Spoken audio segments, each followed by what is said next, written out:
Play fake. Morgan in trouble. Stripped. Loose. Picked up. Ohio State's got it. Touchdown, Haskell the rascal. Garrett. Buckeyes come up with a huge turnover. This is interesting to see. Gus Johnson on the call last night.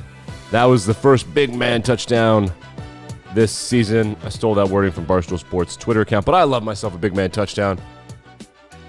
Cannot give up defensive touchdowns and win ball games. Minnesota hung tough, but ultimately lost by 14 points, which is what Las Vegas was predicting. This is interesting to see. Your daily sports podcast about news, narratives, takes, and gambling. Football, again, remember we have like 29 days of that left. Football is back. Ohio State wins.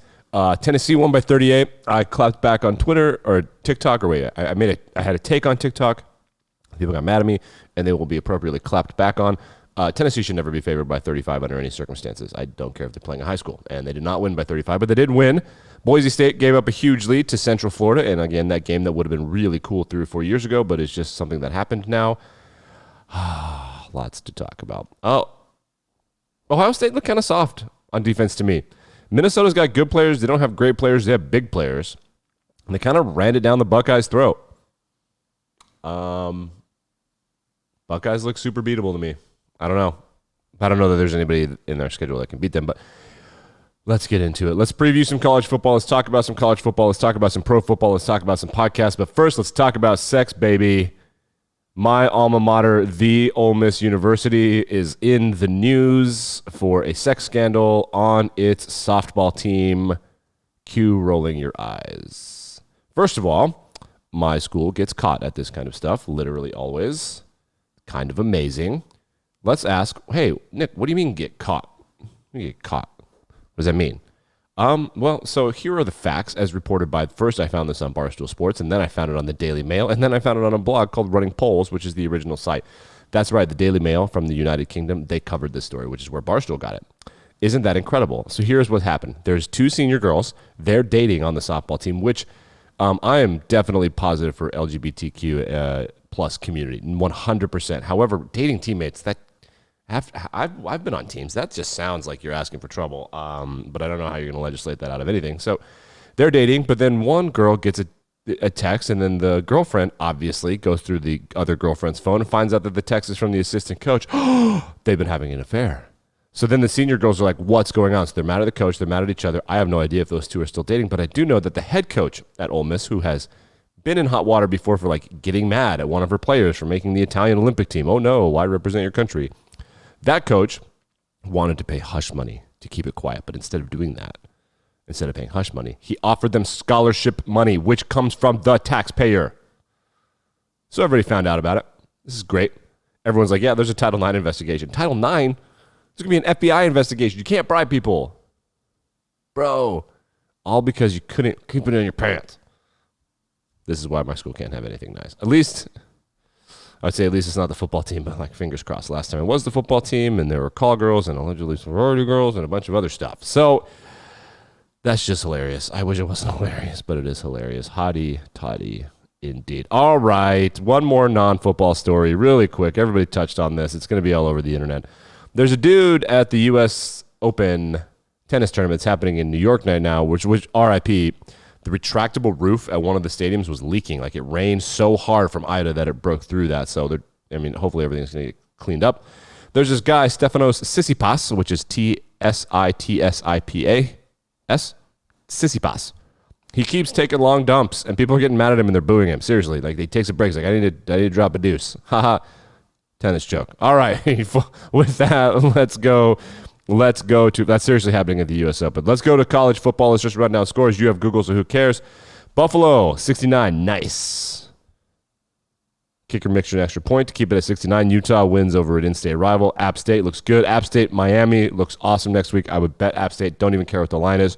Ohio State beats Minnesota 45-31. That's a push. New Mexico beats HBU, which I don't know what that is. Tennessee beats Bowling Green 38-6. Games tonight.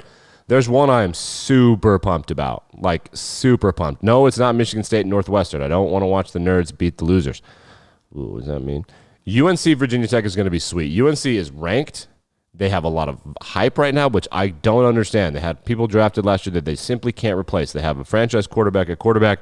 I don't know. I don't understand what the big deal is. Virginia Tech is going to be litty, and I think that UNC gets crushed and their dreams are dashed of playing in the ACC championship. But that's just my take. Guys, tomorrow is Saturday. It's college football Saturday, and we have a noon kickoff in the Big Ten against ranked opponents, and they are not just like, it's not Indiana. No disrespect to Indiana, who's somehow ranked. It's Penn State at Wisconsin, Madison, 11 a.m. People are going to be drunk at noon. It's going to be, or like noon, excuse me, drunk at midnight and camping out. It's going to be sweet. I cannot wait to throw that bad boy on when we wake up in the morning. Also, kind of excited for 2 p.m. kickoff, Fresno State at Oregon. I think Oregon has a lot of NFL players, but Fresno State always kind of pisses them off. Miami and Alabama is going to happen. Why? Like, I'm not going to watch it. I'm going to continue to live my life instead of watching it.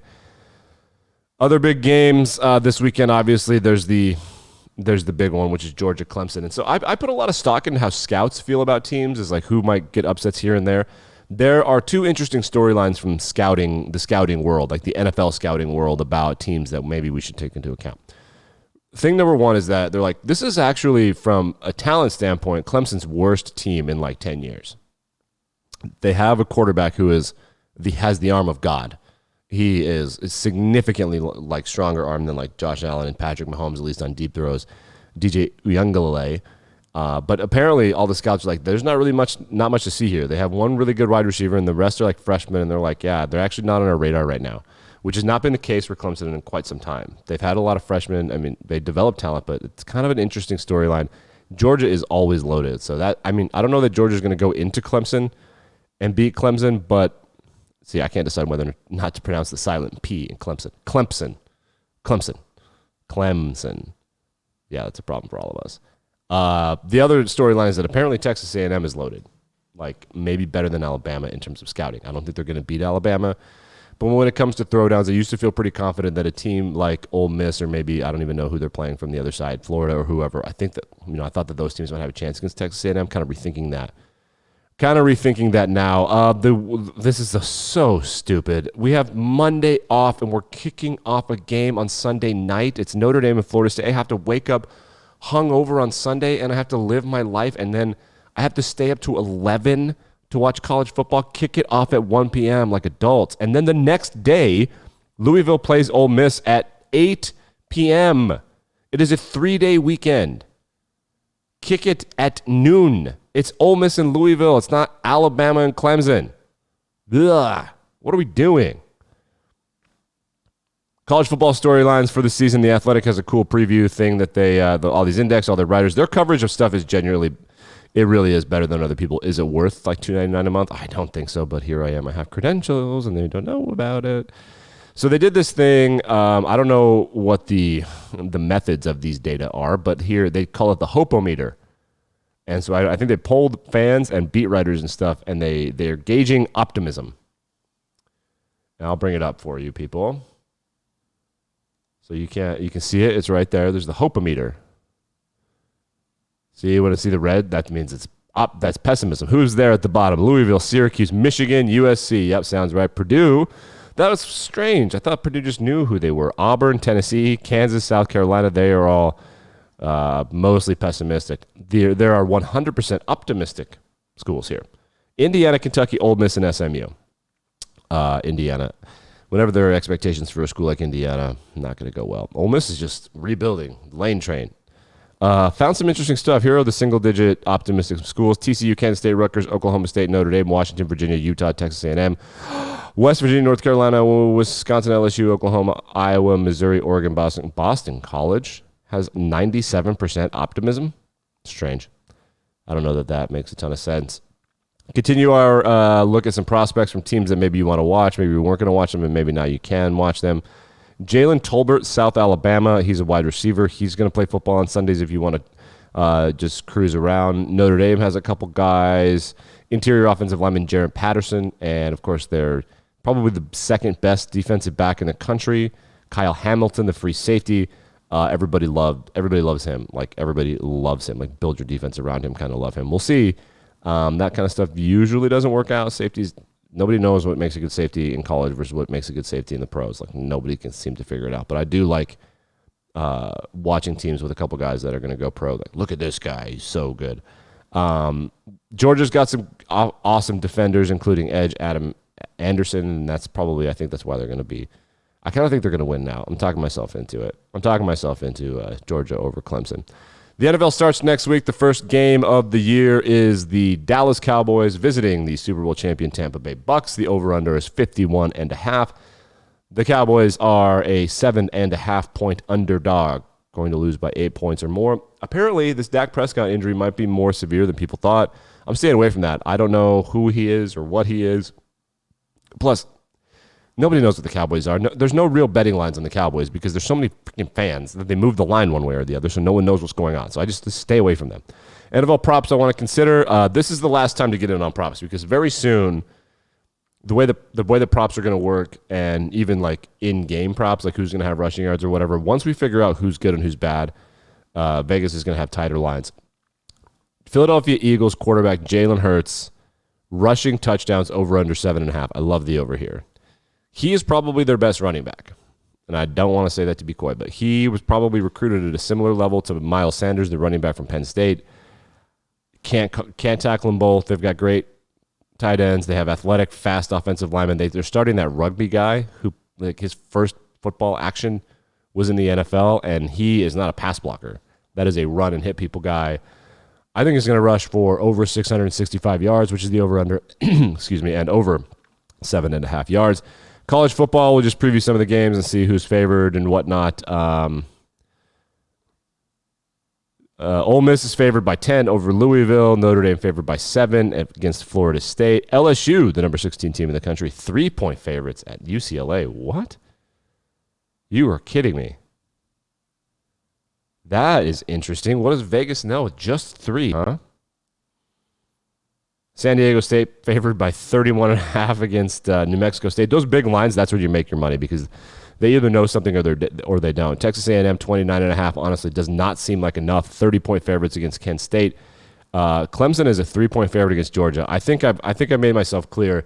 College football is a game of talent, and when talent is even-ish, you can want to get more is going to help. The Georgia people have not heard fans in a long time, so I'm kind of like worried about that, but I don't know, man. If a scout says this is the least talented Clemson team in like 10 years, that to me is pretty crazy because usually teams like Clemson, Ohio State, Oklahoma scouts just completely cream their pants, but apparently not the case this year with Clemson. So maybe North Carolina or Virginia Tech sneak into the college football playoff. My spidey senses are tingling when you hear that from a scout because it's usually should be business as usual. Like Alabama, you don't hear that about Alabama. You don't hear that about LSU. You're not hearing about that about Oklahoma. You heard that about Clemson. Kind of weird. Looking at some other stuff. Yeah, it's just great. Look, there's a board of betting happening. Oh, yeah, there are 2 top 25 matchups. God, I forgot about Indiana is ranked, guys. Indiana is ranked ahead of Penn State. On purpose. People voted that with their brains. Of course, after presidential elections, I shouldn't say that kind of stuff. Indiana's a 4-point dog at Iowa. I think Iowa crushes them and crushes their dreams. That's just my guess. Alabama, Miami. Alabama is favored by 20. That just means they're going to run out the clock in the fourth quarter. Any other weird lines? Western Michigan and Michigan will be interesting to pay attention to because, man, Michigan, it just feels like Michigan fans are really hoping that Jim Harbaugh quits. You know what I mean? Do you guys get that vibe too? Do you get that vibe? I'm so excited for college football this weekend. We're going to review all of it on Monday and get ready for the NFL football season. If you want to catch up on NFL podcasts this week, The Athletic is doing their division-by-division previews with Robert Mays. He's done 3 divisions so far. All the podcasts do division previews. The Athletics with Robert Mays, by far the best. They get deep into every team, 20 or 30 minutes per team. It's really great. I really enjoyed that. Around the NFL is the best NFL podcast on the internet. Of course, links to that in the show notes. We'll do some college football podcasts as well, including Barstool Sports' Unnecessary Roughness, The Athletic, and some others, and we'll review those throughout the season. I plan on ranking them. People have platforms that they didn't earn, so we're going to check their privilege. Interesting to see. We're back and better than ever on Monday. We will have a whole lot to talk about, and we will preview. Actually, you know what? I changed my mind. I'll be back on Tuesday. It's Labor Day weekend. I deserve a break. I work hard. I'm up at like 5 a.m. doing this for you people. Like, rate, review, subscribe, force your bosses to listen to it. Appreciate you guys. Be back on Tuesday.